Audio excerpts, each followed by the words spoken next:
सध्या म्हणजे ललित गांधी साहेब हे एका वेगळ्या प्रश्नासाठी मुंबईला आता इमर्जन्सी जायला लागल्यामुळं त्यांचा प्रतिनिधी म्हणून मी तुमच्यासमोर आहे.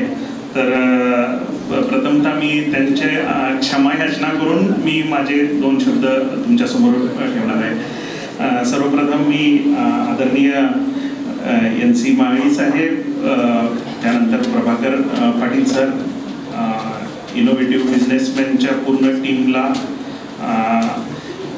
वंदन करून आपले तस्मै श्री गुरुवे नमः इथं असणारे सर्व गुरूंना वंदन करून प्रथमतः आपल्या कुलगुरूंचं सुद्धा वंदन करून मी माझे 2 शब्द तुमच्यासमोर ठेवणार आहे. एकतर थोडक्यात मी म्हणजे सुरुवातच एवढ्या मोठ्या नावाने आहे ह्या म्हणजे जो प्रोजेक्ट आहे त्याचं Yashwantrao Chavan school of rural development.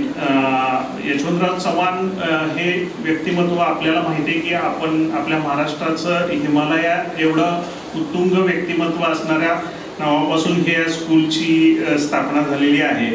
तसंच Maharashtra chamber of commerce and इंडस्ट्रीजचं जे काही स्थापना झाली त्यामध्ये सुद्धा आदरणीय यशवंतराव चव्हाण साहेबांचा अतिशय मोठा वाटा होता.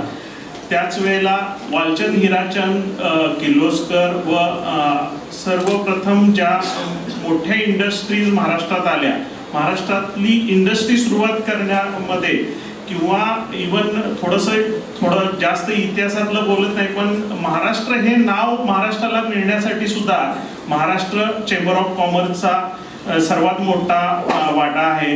हे मी Maharashtra chamber of commerce and इंडस्ट्रीजचा प्रतिनिधी म्हणून तुम्हाला अभिमानाने सांगू इच्छितो. तर अशा या इंडस्ट्रीयल आणि कॉमर्सचा जो पाया रचला गेला महाराष्ट्रामध्ये, त्यामध्ये Maharashtra chamber of commerce and इंडस्ट्रीचा अतिशय मोठा वाटा आहे. आज ललित गांधी साहेबांना सोलापूरच्या विमानतळानिमित्त तिथल्या काही उद्योजकांनी सांगितलं की हा प्रश्न अतिशय महत्त्वाचा आहे. तर त्यासाठी इमर्जन्सी त्यांची आज मीटिंग असल्यामुळं त्यांना मुंबईला जावं लागलं. आपल्यासाठी आपल्या उद्योजकांसाठी ही एक ऑपॉर्च्युनिटी आहे की एक आपल्या शेजारी असणारा जिल्हा विमानतळासाठी अजून सुद्धा स्ट्रगल करतो. तर महाराष्ट्र चेंबर ऑफ कॉमर्सना सुद्धा ह्यामध्ये पाठपुरावा करून आपल्याकडे आता नाईट लँडिंगची सुविधा झालेली आहे आणि पुढे जाऊन लॉजिस्टिक पार्क आणि बाकीच्या सुद्धा अतिशय चांगल्या ऑपॉर्च्युनिटीज एक उद्योजक म्हणून सुद्धा आपण ह्याकडे बघू शकतो. तर ह्या काही छोट्या मोठ्या अशा काही गोष्टी आहेत की ज्यामध्ये आपण जर शोधलं तर प्रत्येक उद्योजकाला काहीतरी ह्यामध्ये आपलं भवितव्य, आपलं करिअर करण्याच्या संधी उपलब्ध आहेत. मी फक्त 1-2 मिनिटासाठी मला आता काळे मॅडमचं आपण सत्कार केला इथं. तर आपल्या शेजारीच आशियातलं नंबर 1 फूड प्रोडक्ट फ्रूटचं प्रोडक्शन करणारा जिल्हा आहे सांगली जिल्हा. पण नीना फूडचं युनिट जे आहे ते कोल्हापूरमध्ये आहे. त्यामध्ये पल्प तयार केला जातो. रत्नागिरीचा सुद्धा काही त्यामध्ये हिस्सा आहे. हापूस आंबा असेल किंवा इकडं सीताफळ सारखे काही पल्प जे बनले जातात. तर ही जी मला वाटतंय 25-30 वर्षापासून मी नीना फूडचं नाव ऐकतोय. तर हे दूरदृष्टी ठेवली तर आपण कुठल्या उत्तुंग भरारी घेऊ शकतो ह्याचं एक चांगलं उदाहरण आहे. आपण एवढी मोठी इंडस्ट्री अजून सांगलीमध्ये झाली नाही, पण कोल्हापूरमध्ये ते अतिशय मोठं नाव आहे. जर कुठलंही छोटं मोठं फ्रूट रिलेटेड आईस्क्रीम असेल किंवा कुठल्याही रॉ प्रोडक्टसाठी नीना फूडचं नाव आदरानं घेतलं जातं.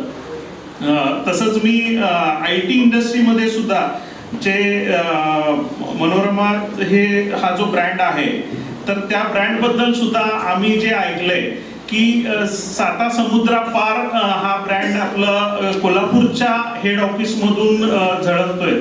मी प्रत्येकाच्या इथं सत्कार झालेल्या प्रत्येकाबद्दल जे काही एक आदरानं बघितलं जातं ह्या व्यक्तिमत्वाकडे, त्यांनी त्यांच्या बिझनेसच्या सुरुवातीला जे काही अपॉर्च्युनिटीज बघितल्या आणि त्याचा कन्सिस्टन्सली जो पाठपुरावा केला, त्यामुळंच ते इथपर्यंत आलेत. असं नाही की प्रत्येक इंडस्ट्रीला कुठंतरी तुम्हाला मुंबईलाच किंवा पुण्यालाच जायला पाहिजे आणि तिथंच काहीतरी भव्य दिव्य निर्मिती होते, असा कधीच विषय नसतो.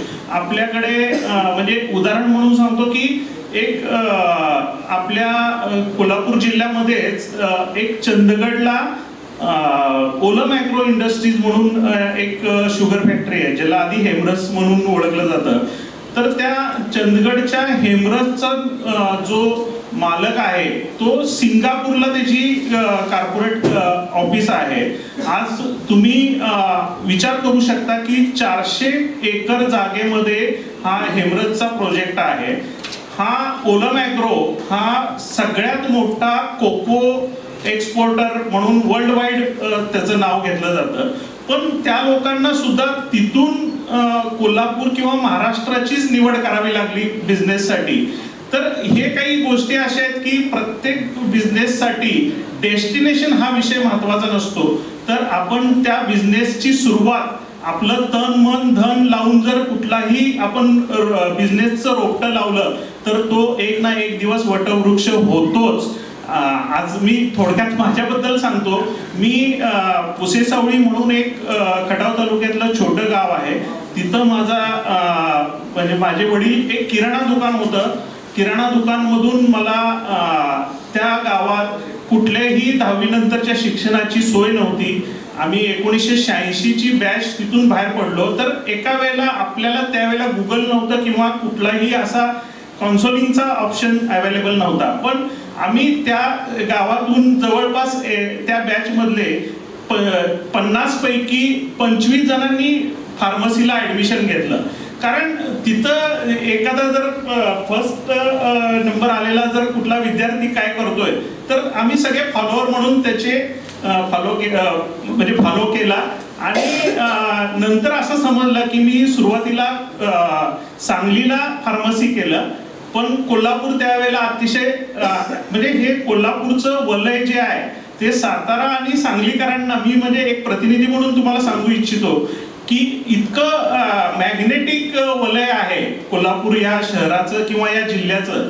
जसं सिंगापूरवरून ओलम ॲग्रोच्या मालकाला कोल्हापूरला इंडस्ट्री टाकायची इच्छा झाली, तसंच सांगली आणि साताऱ्यामध्ये स्वप्न बघणाऱ्या लोकांना कोल्हापूर हे उद्योजक म्हणून तिथं काही निर्मिती करण्यासाठी त्या प्रत्येकाला इथं यावंसं वाटतं. तर काही अंबाबाईची कृपा आहे आपल्या सर्वांच्यावर. तर ह्या इथं आल्यानंतर मी माझं पहिले 2 वर्ष रिटेल मेडिकल शॉप सुरू केलं. पण रिटेल मेडिकल करता करता थोडंसं मला दिसलं की आता इमर्जिंग बिझनेस जो आहे तो मोबाईल इंडस्ट्री त्यावेळेला नुकतीच उदयास येत होती.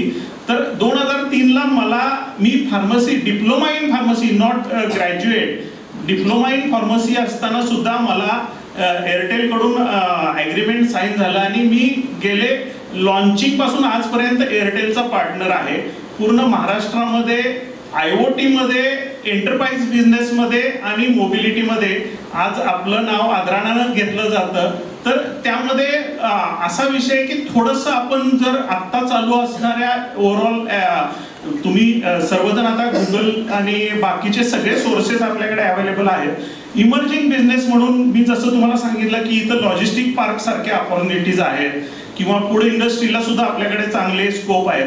तर उद्योजकांना बघितलं काय पाहिजे तर येणाऱ्या 20 वर्षात काही होणाऱ्या ज्या काही गोष्टी आहेत त्यामध्ये जसं आता आज आपण ज्या पुस्तकाचं प्रकाशन करत आहे तर आमचा गाव आमचा विकास मध्ये ह्यांनी सुद्धा एक पॅम्पलेट मध्ये जे 5 विषय लिहिलेले आहेत. तर ह्या 5 विषया व्यतिरिक्त बिझनेसमध्ये दुसऱ्या काही गोष्टीचा अभ्यास करायची गरजच नाही. म्हणजे पहिल्यांदा पर्यावरण, ज्याची सर्वात चांगली उपलब्धता आपल्या कोल्हापूर जिल्ह्यामध्ये आहे. त्यानंतर ऊर्जा तर अशी गोष्ट आहे की आता आपल्याला EV वगैरे लॉन्च होणार आहे किंवा बाकीच्या गोष्टी आहेत. अपारंपरिक ऊर्जामध्ये सुद्धा अतिशय चांगल्या गोष्टी करण्यासारख्या आहेत. आरोग्यामध्ये आता आपण कोविडमधून बाहेर पडलोय, पण असं नाही सांगतायत की आता कोविड गेला, गोवर आला, गोवर गेल्यानंतर पुढच्या काही गोष्टी येतील. तर अपॉर्च्युनिटीज मध्ये कुठंच खंड पडत नाही. आपण बघितलं पाहिजे की पुढे जाऊन काय आपल्याला करण्यासारख्या गोष्टी आहेत. आज शिक्षण मध्ये तर आपण बघतो की प्रत्येकाला उठायचं आणि युकेला किंवा ऑस्ट्रेलियाला किंवा US ला जायचंय. आता UK गव्हर्नमेंटने कालच डिक्लेअर केलं की तिथं आता ज्या काही गोष्टी होणार आहेत तर प्रेफरन्स फक्त तिथल्या लोकल सिटीजन्ससाठीच असणार आहे. इथून पुढं तिथं शिक्षण घेतल्यानंतर जे पुढचे 3-4 वर्ष आपली विद्यार्थी तिथं थांबून काही गोष्टी कमवण्यासाठी प्रयत्न करत होते, त्या गोष्टी इथून पुढे मिळतीलच असं नाही. सेम US बद्दल आहे. तर आपल्याला आपल्याच गाव, आपलाच देश आणि आपलंच राज्य कसं मोठं करता येईल, कसं काही एंटरप्रेन्योरशिप दाखवून आपल्याला रोजगार निर्मिती करता येईल, ह्यासाठी प्रत्येकानं आता बघण्याची वेळ आलेली आहे. आज कृषी सारखा विषय आहे की जिथं मी आता सांगितलं की जसं नीना फूड्सनी 20-25 वर्षापूर्वी काही गोष्टी बघितल्या, आता तर ह्याच्यापेक्षा पुढे आहेत की आज जळगाव सारख्या ठिकाणी जैन ग्रुपमध्ये ओनियन पावडर साठी त्यांनी एक डेडिकेटेड एक प्लांट उभा केलाय. त्या ओनियन पावडर प्लांटला अक्रॉस वर्ल्ड एवढी प्रचंड डिमांड आहे की आपल्याकडे त्याची निर्मिती एवढी प्रचंड होते. आज टोमॅटो सारखा विषय आहे की इथं आपल्याकडे होणाऱ्या निर्मितीला प्रोडक्शनला आपण प्रोसेसिंग युनिट आपल्याकडे एवढे म्हणावे तेवढे नाही आहेत. तर करण्यासारखे ह्या कृषीमध्ये सुद्धा एवढ्या गोष्टी आहेत की आपण त्याकडे बघितलंच नाही, आजपर्यंत बघतच नाही. आज सातारा जिल्ह्यातल्या एका ठराविक टापूमध्ये हळदीचं, सांगलीमध्ये किंवा तुम्ही जर बघाल तर आल्याचं एवढं मोठं उत्पादन होतं, पण त्याच्यावर प्रोसेसिंग प्लांटच नाही आहेत आपल्याकडे. आपण हे सगळे कुठल्या तरी व्यापाऱ्याच्या हातात देतो आणि तो त्याचे मल्टिप्लिकेशन करून त्याची पावडर बनवून किंवा त्याच्यावर प्रोसेस करून ते पेस्ट वगैरे विकली जाते. तर ह्यामध्ये करण्यासारख्या आपल्या भूमिपुत्रालाच ह्या सगळ्या सुविधा आहेत. त्यांनी बघितलंय की आलं कुठल्या वेळेला येतं, कुठल्या ठिकाणी येतं आणि त्याच्यावर काय केलं म्हणजे आपल्याला त्याचे मल्टिप्लिकेशन करता येईल. एंटरप्रेन्योरशिप ही अशीच निर्मिती व्हायला पाहिजे की जी आपल्या जवळपास अवेलेबल असणाऱ्या गोष्टीचा पुरेपूर उपयोग करून आपण त्याचं म्हणजे एंटरप्रेन्योरशिप अशीच निर्मिती व्हायला पाहिजे. असे एक माझी तुम्हाला सर्वांना विनंती आहे.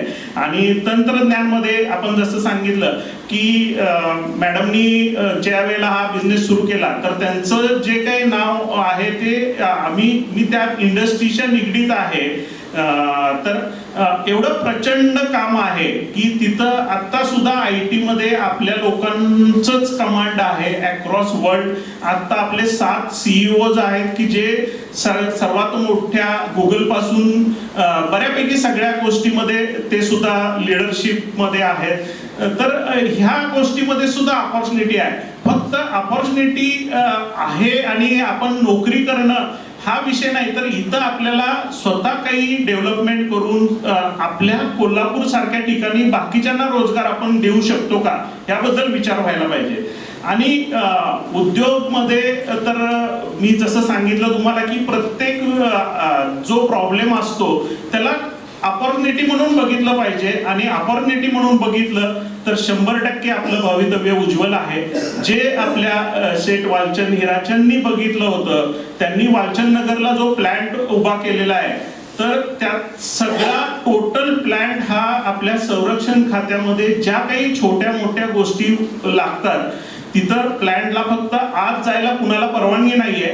पण त्याबद्दल जर तुम्हाला वेळ मिळाला वाचलं तर शेठ वालचंद हिराचंद किंवा किर्लोस्कर ह्या सर्वांनी जे काही केलं सुरुवातीला त्याबद्दल खरंच एकदा आपण गुगलवर बाकीच्या गोष्टी त्या युनिव्हर्सिटीवर येणाऱ्या व्हॉट्सअपचे मेसेज बघतो तर थोडासा वेळ काढून आपण ह्या लोकांचे चरित्र आणि त्यांची काही त्यांनी केलेले स्ट्रगल्स हे प्रत्येकाला आदर्शदायी राहतील. आज मला या कार्यक्रमाला तुम्ही सर्वांनी एवढा वेळ मला दिला, ऐकलं आणि मला इथं आमंत्रित केलं त्याबद्दल मी आयोजकांचे आभार मानतो आणि रजा घेतो. जय महाराष्ट्र.